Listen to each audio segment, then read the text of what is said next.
Because one of the things that I want to describe to you is how you determine how upset you should be when something anomalous happens. Because it's really hard to figure out, right? So because, well, you see this often, especially if you're unsophisticated in dispute settlement with an intimate partner. Every little bump in the relationship is the potential dissolution of the entire relationship. That's actually why people get married, you know, just so you know. Because this is built into marital vows. I'm not leaving, ever, no matter what. It's like, okay, well, that definitely puts a boundary around our arguments, right?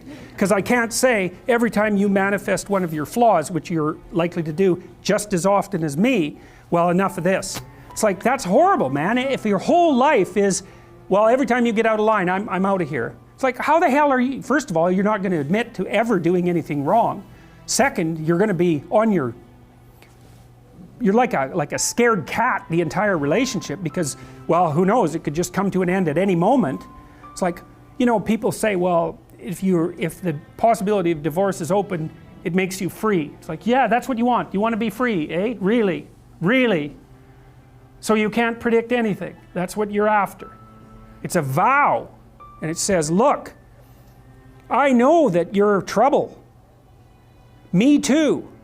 So we won't leave, no matter what happens. Well, that's a hell of a vow, but that's why it's a vow, right? That's why you take it in front of a bunch of people. That's why it's supposed to be a sacred act. It's like, what's the alternative? What's the alternative? Everything is mutable and changeable at any moment.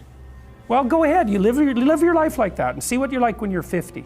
Jesus, it's dismal. 2 or 3 divorces, your family's fragmented, you've got no continuity of narrative. And it's not good for the kids, not by any stretch of the imagination. And so it's a form of voluntary enslavement, I suppose, but it's also equivalent to the adoption of a responsibility. And there's more to it than that. If you can't run away, then you can solve your problems. Because it might be, okay, well, I'm stuck with you. So how about we fix things? Because the alternative is we're going to be in a boxing match for the next 40 years. That's the alternative.